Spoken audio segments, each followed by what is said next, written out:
大家好วันนี้นะคะเราจะมาดูประโยคเอาตัวรอดในจีนกันประโยคแรก我听不懂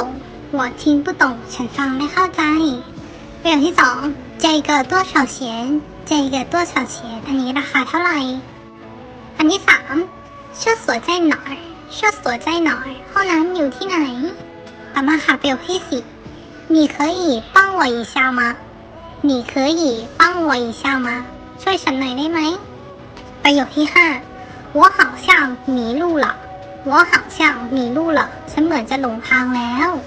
ต่อมาประโยคที่หกค่ะ我要去这儿我要去这儿ฉันจะไปที่นี่และประโยคสุดท้าย快报警快报警แจ้งตำรวจเร็ว